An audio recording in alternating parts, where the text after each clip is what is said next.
أشهد أن لا إله إلا الله وحده لا شريك له وأشهد أن محمدا عبده ورسوله أما بعد فأعوذ بالله من الشيطان الرجيم بسم الله الرحمن الرحيم الحمد لله رب العالمين الرحمن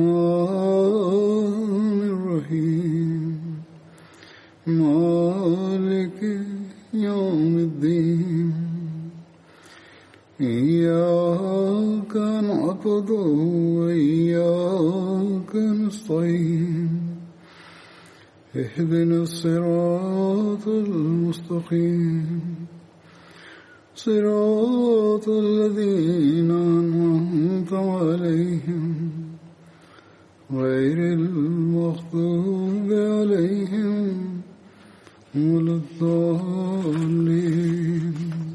Hazrat Amirul Mu'minin ayyadahullahu ta'ala binasril aziz anasema, kama nilivyokuwa nimeeleza katika hutuba iliyopita ya kwamba baada ya vita vya Handaki Mtume sallallahu alaihi wasallam alipata amri kutoka kwa Allah iliyokuwa kuhusu adhabu ya uasi wa Banu Quraiza.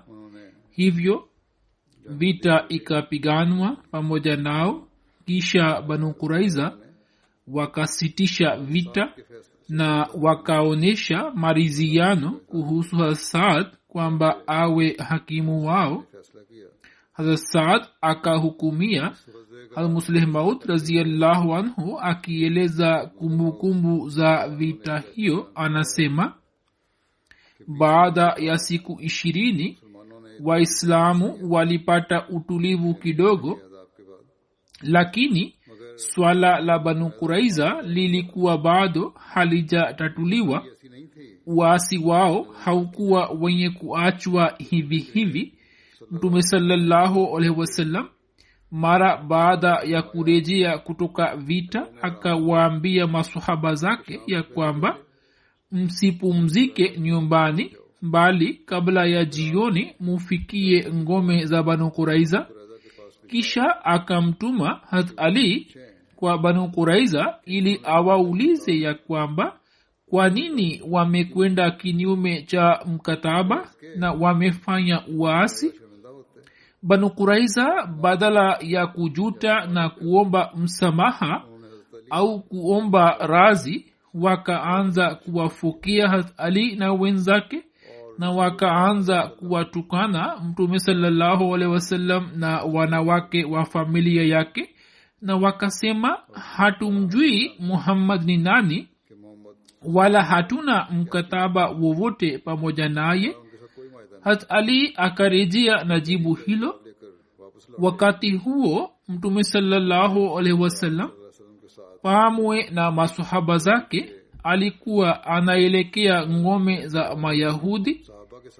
Kwa kuwa Mayahudi walikuwa wanatoa matusi machafu na walikuwa wanatamka maneno mabaya zidi ya wake na mabinti za Mtume sallallahu alaihi wasallam, Hazrat Ali akifikiri ya kwamba maneno haya yatamuuzi Mtume sallallahu alaihi wasallam, akasema, ewe Mtume wa Mungu, kwa nini unapata taabu?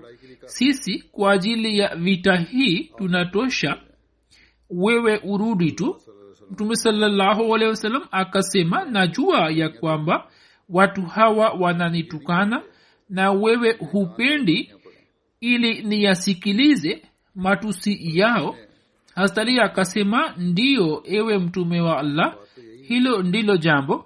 Mtume sallallahu alaihi wasallam akasema, hakuna shida ikiwa wananitukana. Nabii Musa alikuwa wa kwao ambaye walikuwa wamemuuzi zaidi, mtume sallallahu alaihi wasallam akasema hayo na akaelekea kwa ngome za mayahudi, lakini mayahudi wakafunga mlango na wakajifungia ndani na wakaanza kupigana vita na waislamu, hadi kina mama zao pia wakashiriki kwenye vita hivyo. Baadhi ya waislamu waliokuwa wameketi karibu na ukuta wa ngome, ndipo mama mmoja myahudi akawaangushia jiwe moja kutoka juu na akaamua muislamu mmoja. Lakini baada ya siku chache za kuzingirwa kwao, mayahudi wakaelewa kwamba hawawezi kupigana vita kwa muda mrefu. Ndipo viongozi wao wakamwomba mtume sallallahu alaihi wasallam ya kwamba yeye amtume kwao Abu Lubaba Ansari, ambaye alikuwa rafiki yao na alikuwa kiongozi wa kabila la Aus, ili waweze kushauriana naye. Mtume sallallahu alaihi wasallam akamtuma Abu Lubaba. Mayahudi wakamuuliza ya kwamba, je, tukubali wito wa Muhammad kama asemaye ya kwamba swala letu tumwachie yeye na silaha zetu tuziweke chini? Abu Lubaba akasema ndio, lakini akapapasa juu ya koo lake kama inavyokuwa alama ya kumua mtu. Hadi wakati ule mtume sallallahu alaihi wasallam alikuwa bado hajazihirisha nia yake yoyote, lakini Abu Lubaba akifikiri moyoni ya kwamba kosa ambalo mayahudi wamelitenda adhabu yake itakuwa nini isipokuwa wauawe tu, na bila kufikiri akatumia ishara hiyo na akasema jambo ambalo mwishowe likawa sababu ya maangamio ya mayahudi. Hivyo mayahudi wakasema ya kwamba hatuko tayari kukubali uamuzi wa Muhammad. Ikiwa wangekubali hukumu yake, basi wangepewa adhabu ambayo makabila mengine ya Kiyahudi yalikuwa yamepata, yani wangefukuzwa nje ya Madina.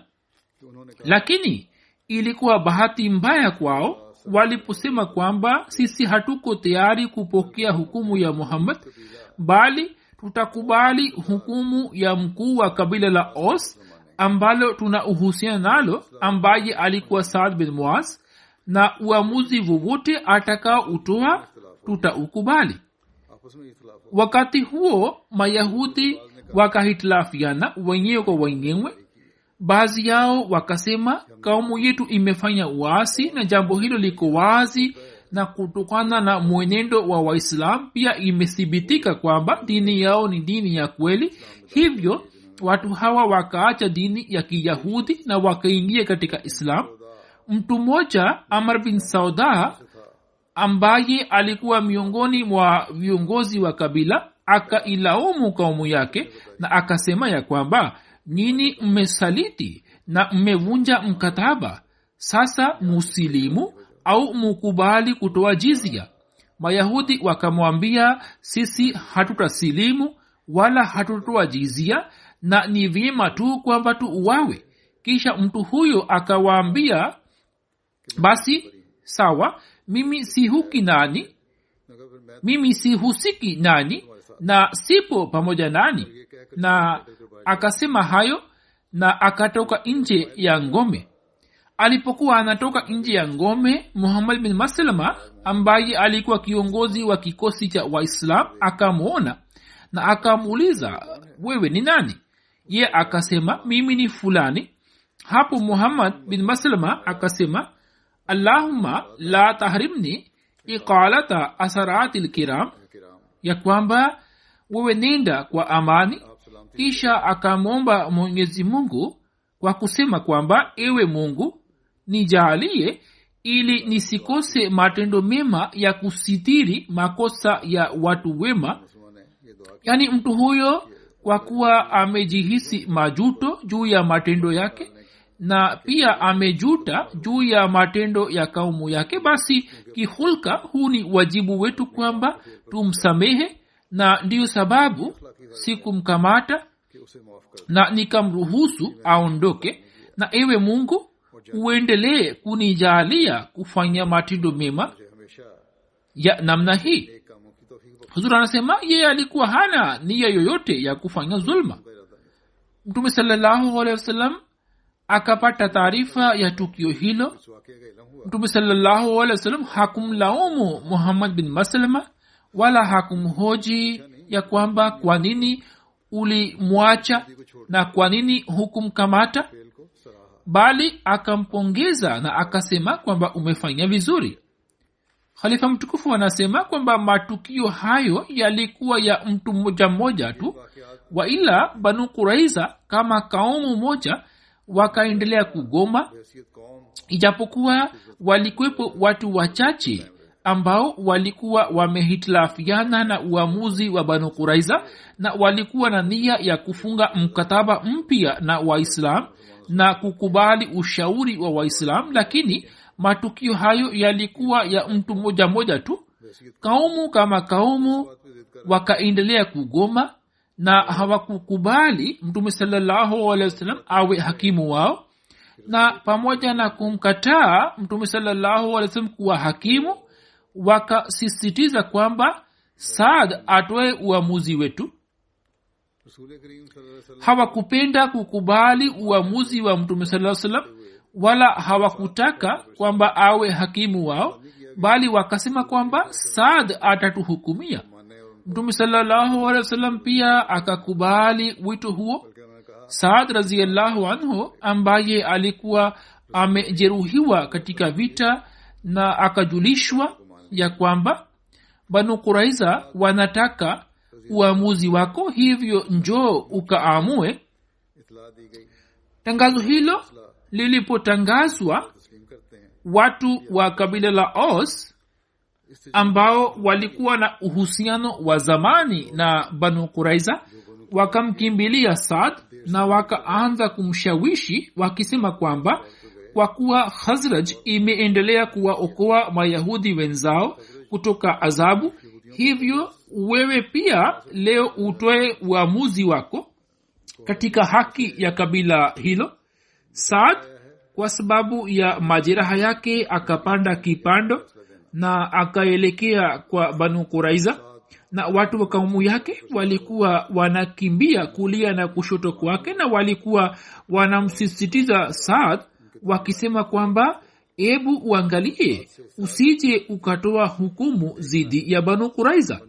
Lakini Saad alikuwa anawaambia ya kwamba yule anayekabidhiwa mamlaka ya kuhukumu anakuwa mwaminifu na anatakiwa atoe uamuzi kwa uadilifu, hivyo nitahukumu kwa uadilifu. Saad alipofika karibu na ngome ya Mayahudi ambapo upande mmoja Banu Quraiza walikuwa wamesimama karibu na ukuta wa ngome na walikuwa wanamngojea Saad, na upande wa pili Waislamu walikuwa wameketi hapo. Saad akawauliza watu wake, je, mnaahidi ya kwamba hukumu nitakayotoa nyinyi mtaikubali? Wakasema ndio. Kisha Saad akaelekea kwa Banu Quraiza na akasema, je, nyinyi mnaahidi kwamba uamuzi nitakao utoa nyinyi mtaupokea? Wao wakasema ndio.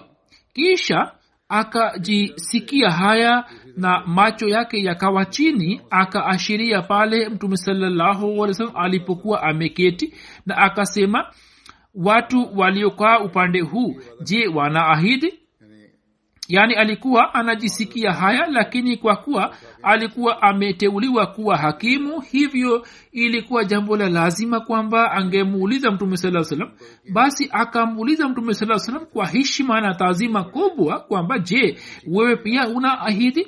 Mtume sallallahu alaihi wasallam akasema ndio. Hapo Saad baada ya kuchukua ahadi kutoka makundi yote matatu sawa na sheria ya Biblia akatoa uamuzi huu. Katika Biblia imeandikwa hivi, na ufikapo karibu na mji kwa ajili ya kupigana vita, kwanza kabisa utoe wito kwamba wafanye suluhu. Ndipo itatokea hivi ya kwamba ikiwa waseme kwamba wamekubali suluhu na wakufungulie mlango, basi kaumu yote ya mji huo itakulipa jizia na itakuhudumia.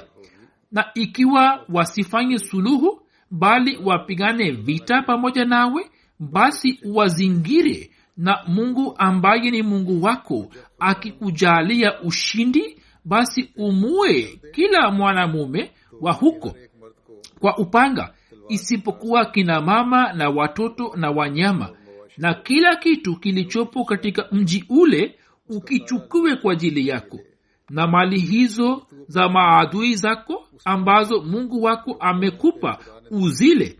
Vivyo hivyo wewe kutoka miji yote iliyo mbali nawe na isiyo katika miji ya mataifa haya ufanye hivyo hivyo. Lakini katika miji ya mataifa haya ambayo Mungu wako amekujalia kama mirasi, usiache kitu chochote kinachopumua kubaki kuwa hai. Hiti na Amuri na Kanaani na Farazi na Hawi na Yausi, kama Mungu wako amekuamuru, ili wao sawa na matendo yao mabaya ambayo wakayafanya masanamu yao wasifundishe kuyatenda, na nyinyi musije mkawa wakosefu wa Mungu wenu. Hayo ni maneno ya Biblia ambayo Hasad akayasoma na sawa na hayo akatekeleza. Kutoka uamuzi wa Biblia ni dhahiri kwamba ikiwa Mayahudi wangeshinda na Muhammad sallallahu alaihi wasallam, Mungu apishe mbali, angeshindwa, basi kutokana na hukumu hiyo ya Biblia Waislamu wote wangeuawa, wanaume na wanawake na watoto pia. Na kama inavyothibitika kutoka historia ya kwamba haya ndiyo yalikuwa matakwa ya Mayahudi, ya kwamba wanaume, wanawake na watoto wote wauawe kwa pamoja. Lakini hata kama wangewahurumia, hata hivyo sawa na hukumu ya kitabu cha Kumbukumbu iliyobainishwa hapo juu, wangewatendea jinsi mataifa ya nchi za mbali yanavyotendwa, na wangewaua wanaume wote na wangepora wanawake na watoto na mali zao. Saad ambaye alikuwa na uhusiano na Banu Quraiza na alikuwa miongoni mwa marafiki zao, alipoona kwamba Mayahudi wamekataa kupokea hukumu ya Mtume sallallahu alaihi wasallam ambayo ilitokana na sheria ya Islam, ambayo kwa yakini ilikuwa inawalinda, hivyo akahukumia ile hukumu ambayo Hazrat Musa alayhi salam alikuwa ameacha katika kitabu cha Kumbukumbu kwa ajili ya kuitumia katika nyakati hizi. Mtume sallallahu alaihi wasallam au Waislamu hawawajibiki katika hukumu hiyo, bali hukumu hiyo ilitokana na kitabu chao. Hivyo wanaowajibika ni Musa na Taurati na wale Mayahudi ambao walikuwa wamewatendea hivi kwa mataifa mengine tangu maelfu ya miaka, na wale walioitwa ili wafanyiwe rehema na Muhammad sallallahu alaihi wasallam, lakini wakakataa na wakasema kwamba hatuko tayari kupokea jambo la Muhammad, bali tutakubali lile atakalosema Saad. Saad sawa na hukumu ya Musa akatoa uamuzi, lakini leo dunia ya Kikristo inapiga kelele ikisema kwamba Muhammad alifanya zulma.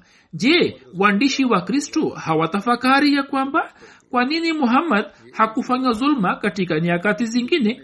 Hatuoni zulma yoyote ikitendeka katika sehemu zingine.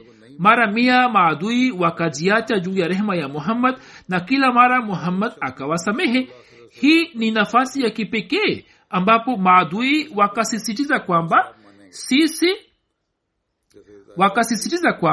sisi hatutapokea hukumu ya Mtume Muhammad, bali tutakubali hukumu ya mtu fulani mwingine, na mtu huyo alikuwa amechukua ahadi kutoka kwa Mtume Muhammad kwamba uamuzi nitakao utoa wewe utaukubali. Ndipo akatoa uamuzi wake, na hakutoa uamuzi kutoka kwake, bali akarudia hukumu ya Musa ambaye Mayahudi walikuwa wamedai kwamba ndiyo umma wake. Basi ikiwa yupo aliyefanya zulma, ndiyo Mayahudi waliojizulumu nafsi zao ambao wakakataa kupokea hukumu ya mtume Muhammad. Endapo yupo aliyefanya zulma, basi Musa ndiye aliyezulumu, ambaye kuhusu maadui ambao wao wamezingirwa kutokana na amri ya Mungu akatoa mafundisho hayo katika Taurati. Ikiwa hiyo ilikuwa zulma, basi waandishi hawa wa Kristo wanatakiwa wamtaje Musa kuwa mzalimu, bali wamtaje Mungu wa Musa ndiye mzalimu ambaye akateremsha mafunzo hayo katika Taurati. Vita vya Ahzab ilipomalizika, mtume akasema, kuanzia leo washirikina hawatatuvamia. Sasa Islam yenyewe itawajibu, na mataifa yaliyokuwa yametushambulia sasa tutawashambulia. Na hivyo ndivyo itokavyo. Katika vita vya Ahzab makafiri walikuwa wampata hasara ndogo sana, na watu wachache tu ndio walikuwa wameuawa. Wao mwaka ujao walikuwa na uwezo wa kuja tena, na badala ya kuwaleta jeshi la 20,000 walikuwa na uwezo wa kuleta jeshi lenye idadi ya 40,000 hadi 50,000. Bali ikiwa wangejiandaa vizuri, basi hata kuyatarisha jeshi lenye idadi ya 100,000 hadi 150,000 ilikuwa si vigumu kwao. Lakini baada ya kufanya juhudi kwa miaka 21 mfululizo, mioyo ya makafiri ilikuwa imeshatambua kwamba Mungu yu pamoja na Muhammad sallallahu alaihi wasallam, na masanamu yao ni waongo, na mwenye kuiumba dunia ni Mungu mmoja tu. Miili yao ilikuwa salama, lakini mioyo yao ilikuwa imekwisha vunjika, na kizwahiri walikuwa wanayasujudu masanamu, lakini kutoka mioyo yao sauti ya la ilaha illallah ilikuwa inatoka. Hata Abu Said Khudri radhiyallahu anhu anasimulia kwamba baadhi ya watu wakakubali sharti la kupokea hukumu ya Hasad na wakateremka chini kutoka ngome yao. Mtume sallallahu alaihi wasallam akamwita Hasad, naye akaja akiwa amepanda juu ya punda mmoja. Alipofika karibu na msikiti, Nabii sallallahu alaihi wasallam akasema, inukeni kwa ajili ya kumpokea yule aliye mbora wenu, na simameni kwa ajili ya kumkaribisha mkuu wenu. Kisha akasema, Saad, watu hawa wametoka nje ili wasikilize hukumu yako. Yeye akasema, haya, natoa hukumu yangu inayowahusu hawa, ambayo ndiyo hii kwamba kati ya hawa wale wanaweza kupigana vita wa uwawe na ahli zao watekwe. Mtume sallallahu alaihi wasallam akasema, umehukumu kwa matakwa ya Mwenyezi Mungu, na au akasema kwamba umehukumu kama wanavyohukumu wafalme. Hiyo ni riwaya ya Bukhari. Mirza Bashir Ahmad Saheb radhiyallahu anhu ameeleza maelezo mengine ya tukio hilo ambayo baadhi yao na yaeleza hapa.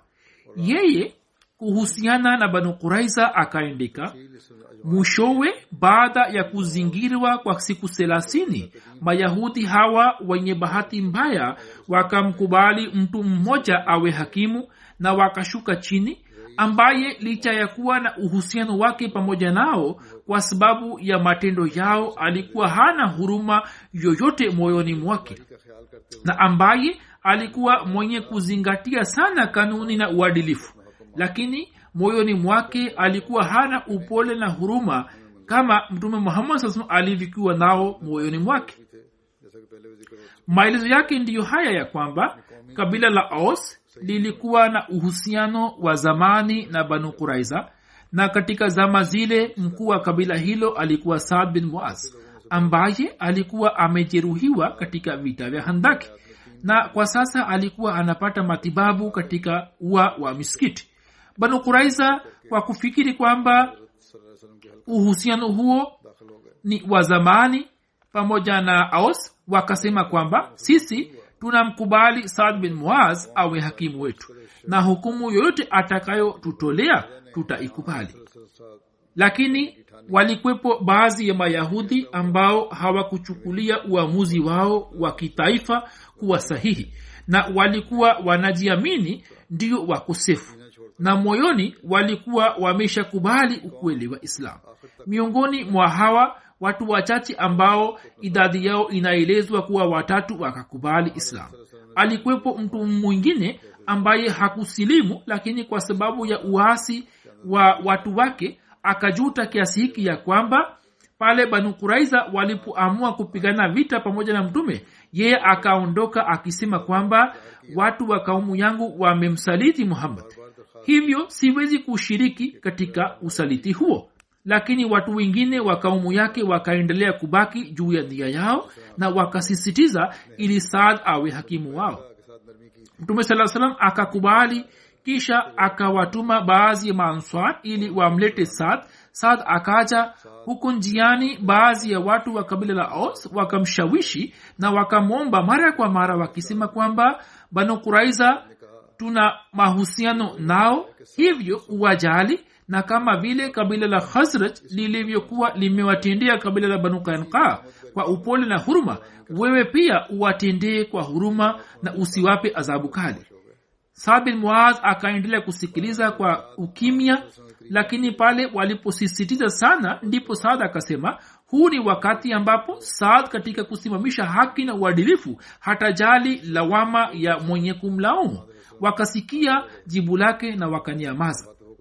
Saad alipofika karibu na Mtume sallallahu alaihi wasallam, Mtume sallallahu alaihi wasallam akawaambia maswahaba akisema kwamba simameni kwa ajili ya mkuu wenu na mumsaidie ili ashuke chini kutoka kipando chake. Saad akashuka chini na akaelekea kwa Mtume sallallahu alaihi wasallam. Hapo Mtume akasema, Saad, Banu Quraiza wamekufanya kuwa hakimu wao na hukumu yoyote utakayowatolea wataikubali. Hapo Saad akawatizama watu wa kabila lake Aus na akasema, je, mkiapa kwa Mungu mnaahidi ahadi hii kwamba hukumu yoyote nitakayotoa mtaitekeleza? Watu wakasema, ndio, sisi tunaahidi. Kisha Saad akaashiria upande wa Mtume sallallahu alaihi wasallam na akasema, yani bwana huyu ambaye ameketi hapa, je, naye anaahidi kwamba atatekeleza sawa na uamuzi wangu? Mtume sallallahu alaihi wasallam akasema, ndio, na ahidi. Baada ya kuchukua ahadi hizi, Saad akatangaza hukumu yake ambayo ilikuwa hivi ya kwamba watu wa Banu Quraiza waliopigana vita wauawe na wanawake na watoto wao watekwe na mali zao zigawanywe kwa Waislamu. Mtume sallallahu alaihi wasallam aliposikia hukumu hiyo akasema, hukumu yako imetokana na kudra ya Mungu ambayo haiwezi kuepukika. Na kutoka maneno hayo muradi wake ulikuwa ndio huu ya kwamba hukumu hiyo jinsi ilivyotolewa kuhusu Banu Quraiza, humo kuna mpango wa Mungu, hivyo hisia zake za huruma haziwezi kuizuia, na hukumu hiyo kwa kweli ilikuwa sahihi, kwani jinsi Banu Quraiza walivyomuita Abu Lubaba kwa ajili ya mashauriano na Abu Lubaba akatamka kauli isiyo na uhakika wowote, kisha wakakataa kukubali hukumu ya Mtume na wakafikiri kwamba kwa kuwa watu wa kabila la Aus ni ndugu zetu na watatuhurumia, wakamkubali Saad bin Muaz mkuu wa Aus awe hakimu wao. Kisha jinsi Saad alivyosimama kidete kwa ajili ya haki na uadilifu na hakujali uhusiano wowote, na akachukua ahadi kutoka kwa Mtume sallallahu alaihi wasallam kwamba hukumu yake itatekelezwa ipasavyo.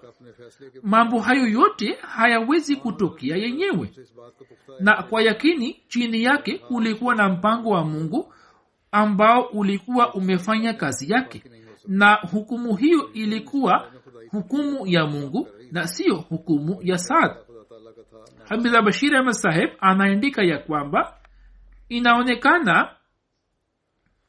inaonekana ya kwamba kwa sababu ya uvunjifu wa ahadi na uasi na uhalifu na fitina na ufisadi na umwagaji wa damu wa Banu Quraiza, hukumu hii ilikuwa imeshaamuliwa katika mahakama ya Mungu ya kwamba watu hawa wenye kupigana vita wafutwe duniani.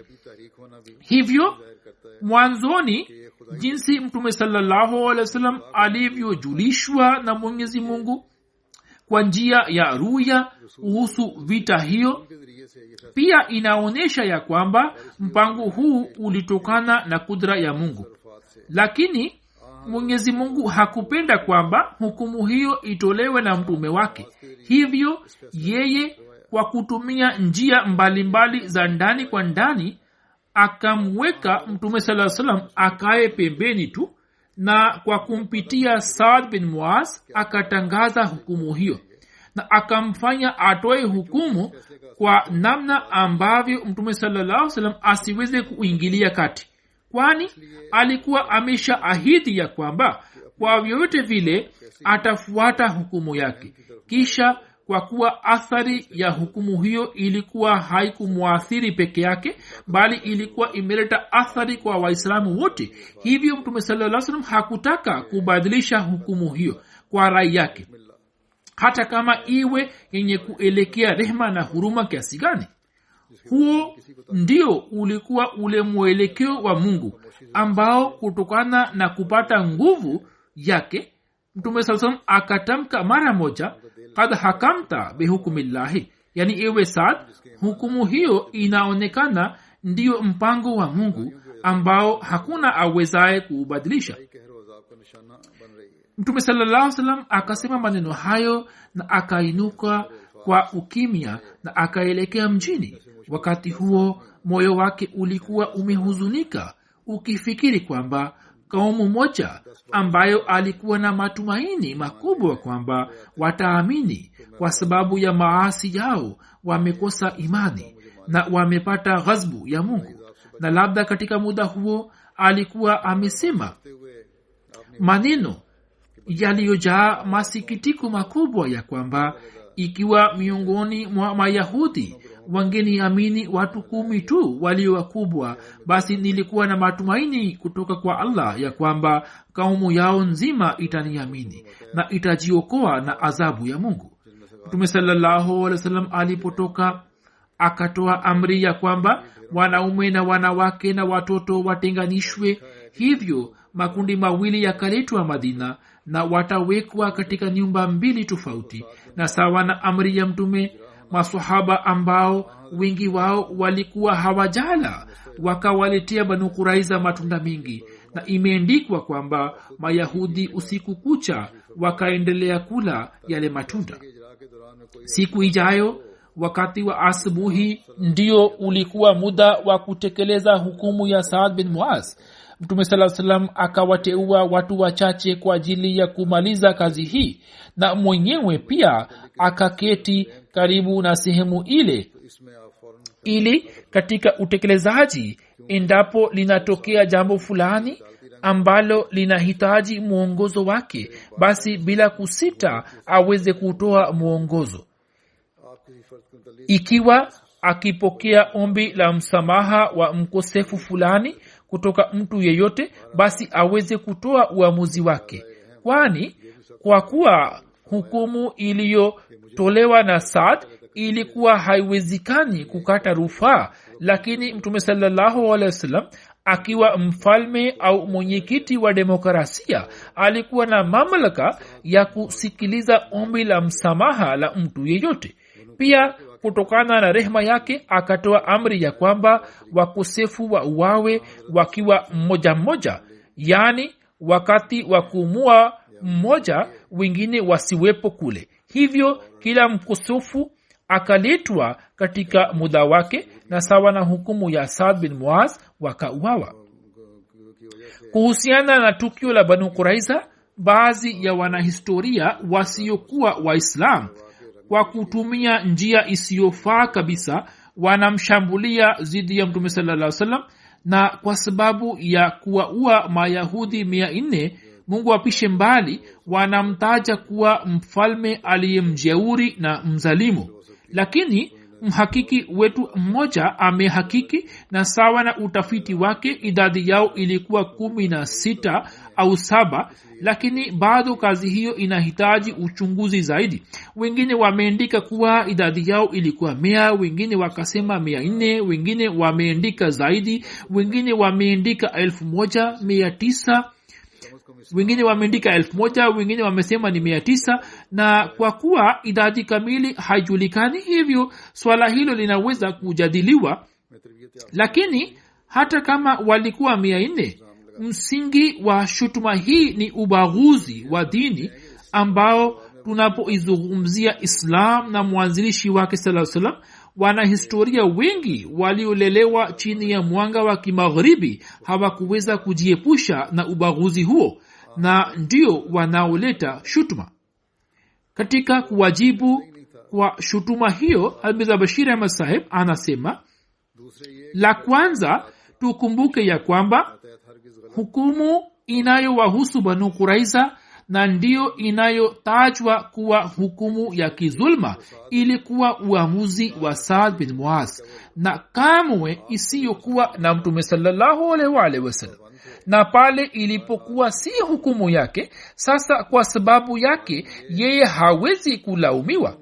La pili, ya kwamba hukumu hiyo kutokana na hali halisi haikuwa na zulma yoyote.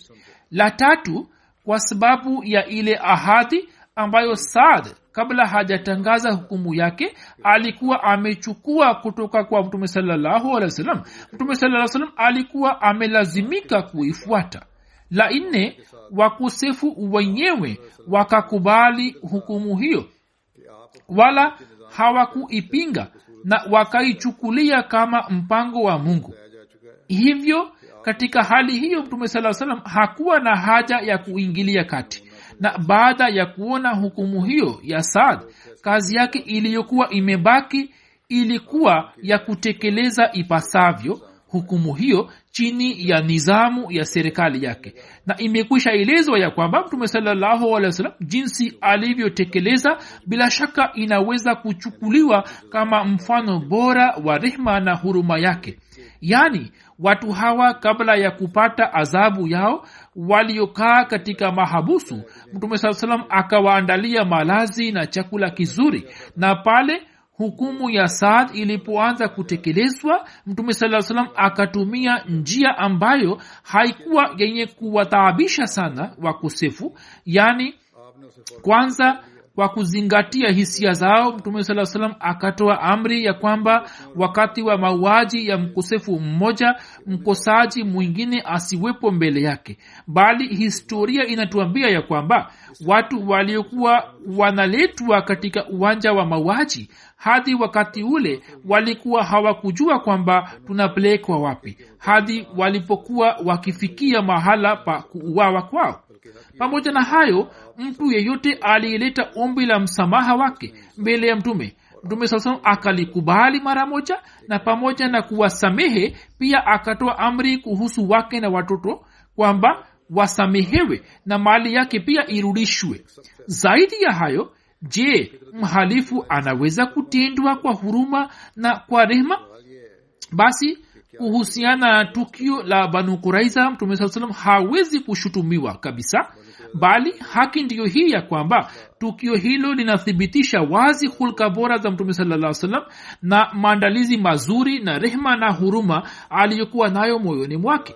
Bila shaka hukumu ya Saad ilikuwa hukumu kali na asili ya kibinadamu huwa inasikitika juu yake, lakini swali ni hili ya kwamba je, ilikuwepo njia nyingine ambayo ingechaguliwa kuhusu Banu Quraiza? Hukumu ya Saad kama tusemavyo katika sifa yake ni kali sana, lakini kutokana na hali jinsi ilivyokuwa hali tete, kulikuwa hakuna njia nyingine. Na ndiyo maana ya kwamba Margolis, mwanahistoria ambaye si rafiki ya Islam, katika muda huu akalazimika kukiri ya kwamba uamuzi wa Saad ulitokana na hali halisi na njia nyingine ilikuwa haikuwepo. Hivyo anaandika kwamba shambulizi la vita vya Ahzab ambalo Muhammad Sahib alikuwa amedai kwamba likashindikana kwa sababu ya mpango wa Mungu tu, lilikuwa limetokana na harakati za uchochezi wa Banu Nazir, na Banu Nazir walikuwa watu ambao Mtume sallallahu alaihi wasallam alikuwa amewafukuza nje ya nchi. Sasa swali lilikuwa limeibuka ya kwamba je, Muhammad Sahib angewafukuza Banu Quraiza na hivyo angezidisha maadui zake waliokuwa wanafanya harakati za uchochezi zidi yake? Upande wa pili, watu hawa hawakustahili kuishi Madina ambao kwa njia iliyo wazi walikuwa wamewasaidia washambuliaji. Kuwafukuza nje kulikuwa kujiongezea hatari zaidi, lakini hata kuishi kwao katika Madina kulikuwa na hatari zake. Basi kulikuwa hakuna njia nyingine yoyote isipokuwa ingetolewa hukumu ya kuuawa kwao. Basi Margolis anaandika, uamuzi wa Saad ulikuwa umezingatia haki na uadilifu wote, na Mtume SAW kwa mujibu wa ahadi yake hakuwa na uwezo wa kutumia huruma yake katika hukumu hiyo, isipokuwa kwa watu wachache walioomba msamaha. Pia inaonekana Mayahudi kwa kuwa walikuwa wamekataa kukubali kwamba hakimu wao, hivyo kwa sababu ya majuto hawakuleta maombi ya msamaha, isipokuwa wachache tu waliomba msamaha. Na ni dhahiri kwamba Mtume SAW bila kupokea ombi la msamaha hakuwa na uwezo wa kuwasamehe, kwani ikiwa muasi asijute juu ya makosa yake, sasa kumwacha mtu wa namna hiyo inaweza kuleta matokeo yenye hatari. Pia ikumbukwe ya kwamba mkataba uliokuwa umefungwa baina ya Mtume na Mayahudi, sharti moja kati ya masharti yake lilikuwa hili ya kwamba ikiwa jambo fulani litatokea kuhusu Mayahudi, basi swala lile litatatuliwa sawa na sheria yao. Hivyo historia inatuambia ya kwamba kwa mujibu wa mkataba huo, muda wote Mtume alikuwa anawahukumia Mayahudi sawa na sheria ya Musa. Sasa tunapoangalia Taurati, humo adhabu iliyoelezwa ya makosa walioyafanya Banu Quraiza ndiyo hii ambayo Saad aliwapa Mayahudi. Huzuri anasema kwamba kuhusiana na Banu Quraiza, hayo ndiyo mambo yaliyokuwa yanamhusu Saad, na ipo sehemu iliyobaki ya kumbukumbu zake ambazo nitazieleza katika hutuba ijayo. Sasa ningependa kuwazungumzia baadhi ya marehemu ambao katika siku za nyuma wamefariki dunia, na inshallah baada ya sala ya Ijumaa nitasalisha sala yao ya jeneza. Marehemu wa kwanza ni Bi Hajia Ruqayya Khalid sahiba ambaye alikuwa sadr lajna taifa Ghana. Juni 30 akiwa na umri wa miaka 65 alifariki dunia. Inna lillahi wa inna ilaihi rajiun. Alikuwa amepata maradhi ya kansa, kisha alikuwa amepona na Mungu akamjalia afya, lakini mwaka huu mwezi Mei afya yake ikaanza kuharibika tena. Ugonjwa ukamvamia tena, akalazwa hospitalini ambapo baada ya kupata matibabu kwa siku kadhaa 30 Juni akafariki dunia. Marehemu alizaliwa na mwaka 1955 katika mji wa kaskazini mwa Ghana katika nyumba ya jumuiya. Baba yake Alhaj Khalid alikuwa imamu wa kijiji karibu na ambapo watu wengi walikuwa washirikina, na yeye akiwa hubiri washirikina alikuwa amestawisha jumuiya kule. Marehemu akakulia mjini alikuwa mama mstarabu na mtulivu, alikuwa mwalimu na alikuwa mfano wa kuigwa kwa watu wa taaluma yake na katika jumuiya. Baada ya kustaafu alikuwa anaitumikia shule ya Ahmadiyya International katika Bustani Ahmad kama mwalimu wake mkuu. Katika malezi ya watoto alikuwa makini sana na alikuwa anawalipia watoto wengi ada yao, na wengine wengi alikuwa anawafundisha katika nyumba yake bila malipo yoyote. 2017 alikuwa ameteuliwa kuwa sadr lajna taifa, na katika muda huo akatekeleza vizuri wajibu wake wote na akaendelea kutekeleza shughuli mbalimbali hadi kifo chake, na akaendelea kuandaa mipango mbalimbali. Hata katika siku hizi za ugonjwa wa corona akaendelea na mipango mbalimbali ya malezi kwa kutumia mtandao, na akaendelea kufanya shughuli mbalimbali za lajna imaila. Alikuwa na swali sala 5, alikuwa na shauku kubwa ya kutenda wema, na alikuwa anaswali swala ya tahajudi, na alikuwa anatoa mchango bila kukosa. Alikuwa musi, alikuwa na uhusiano mkubwa na ukhalifa. Amewaacha nyuma watoto wawili wa kiume, binti mmoja na wajukuu 4. Mwenyezi Mungu amtendee kwa maghfira na rehema, na amnyanyue katika daraja, na awajalie vizazi vyake ili nao waweze kuendeleza mema yake.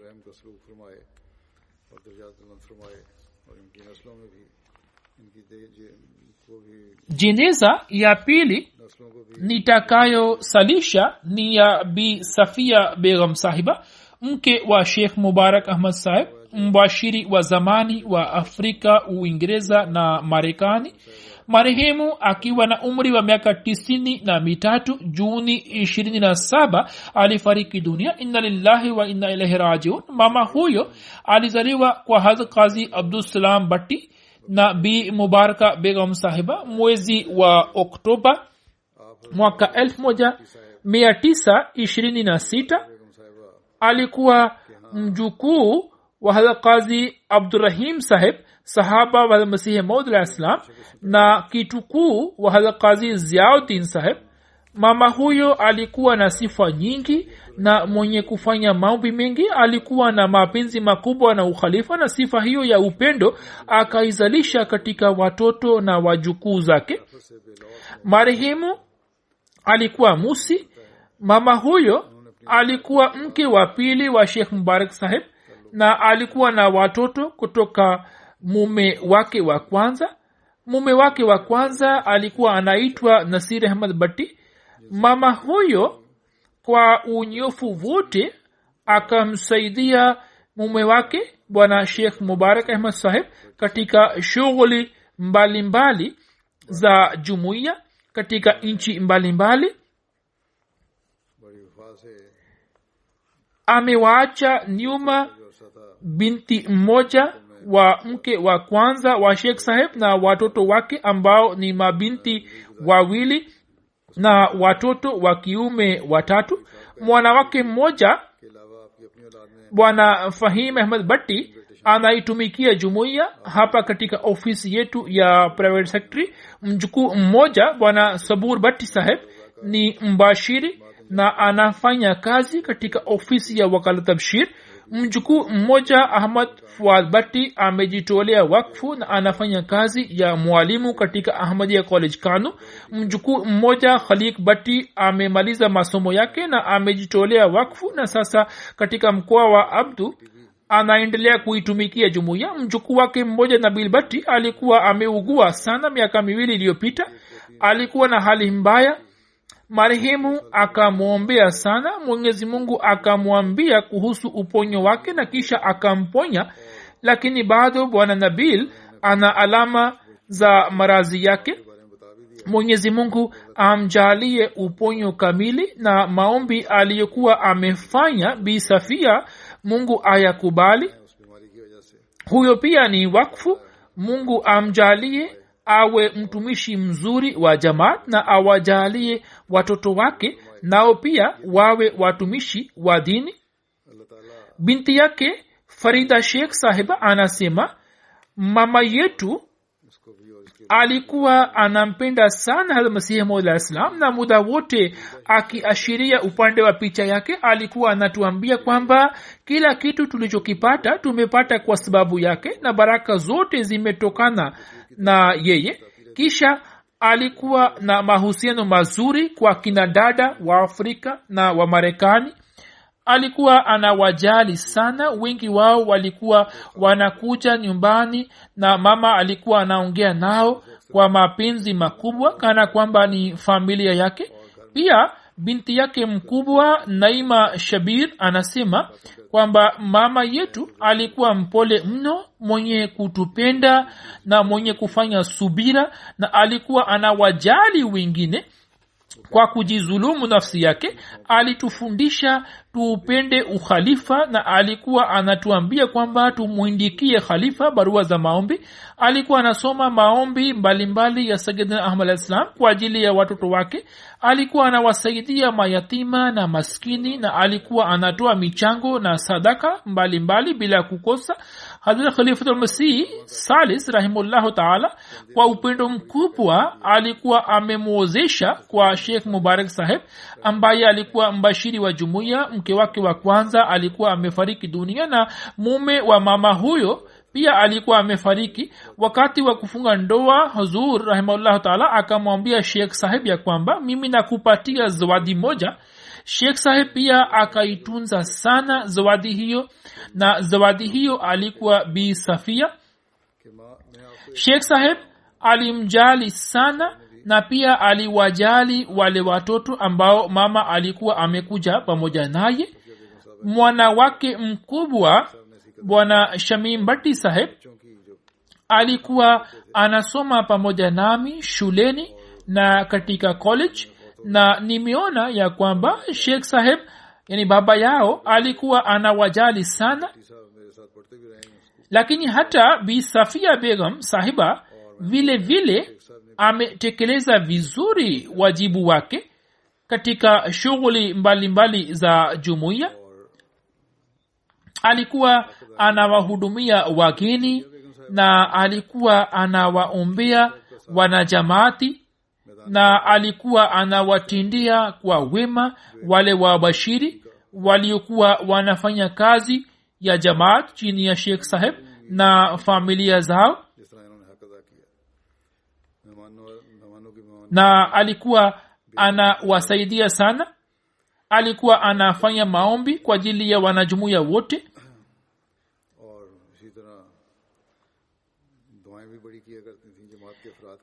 Mimi baada ya ukhalifa wangu nilimjua zaidi na nimeona kwamba kwa kweli mama alikuwa anaupenda sana ukhalifa.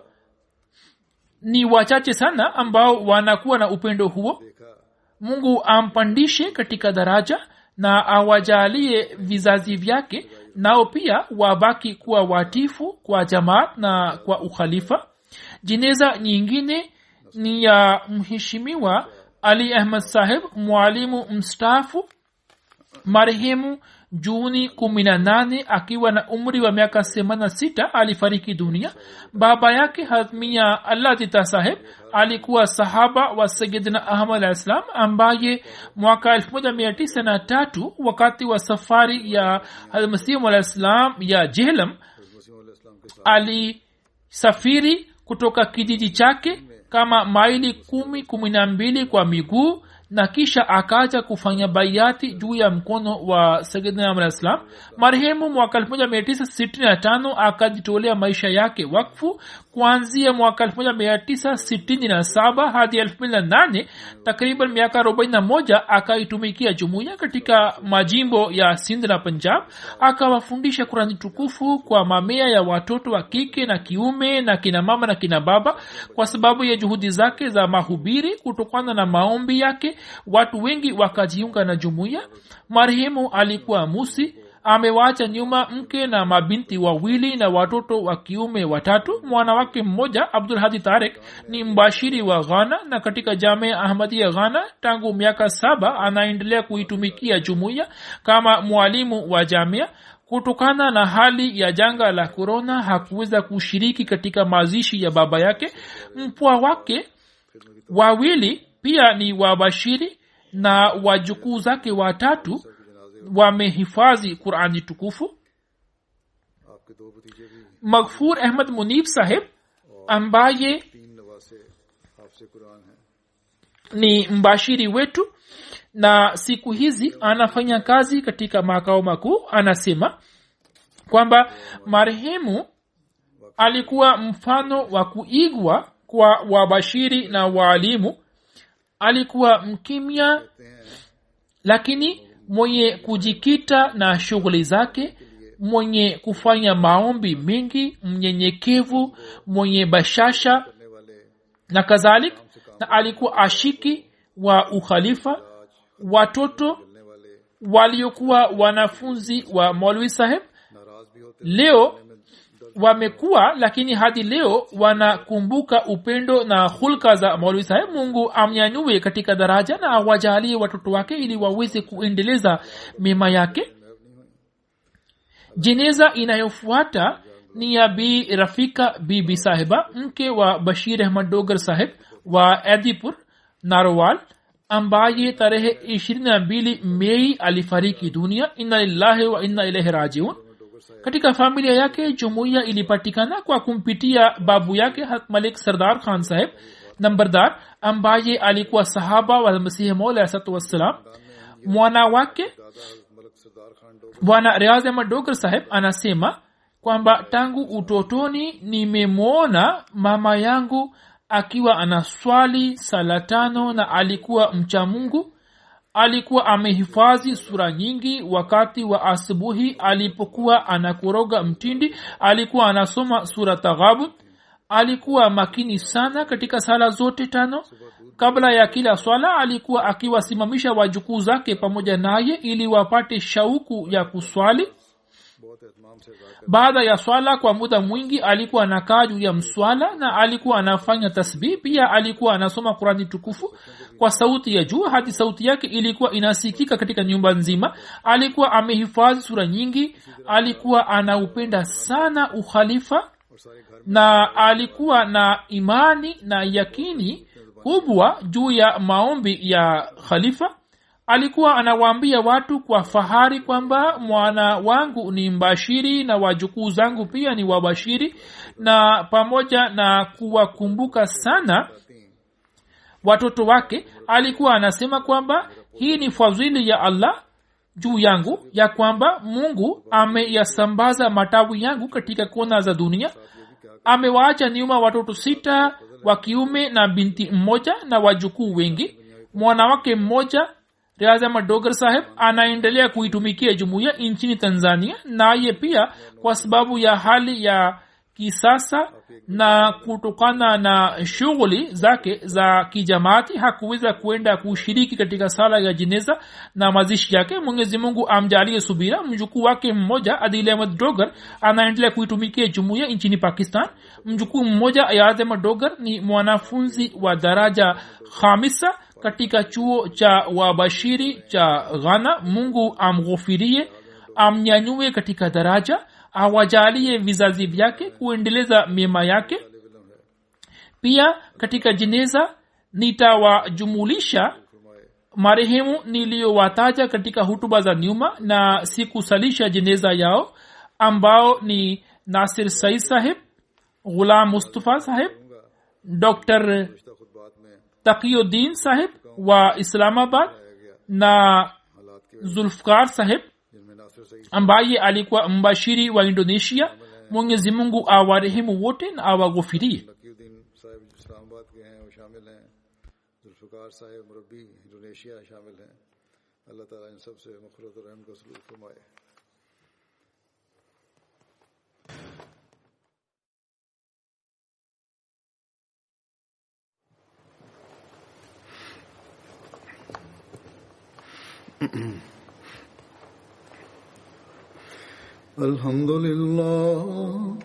الحمد لله نحمده ونستعينه ونستغفره ونؤمن به ونتوكل عليه ونعوذ بالله من شرور أنفسنا ومن سيئات أعمالنا.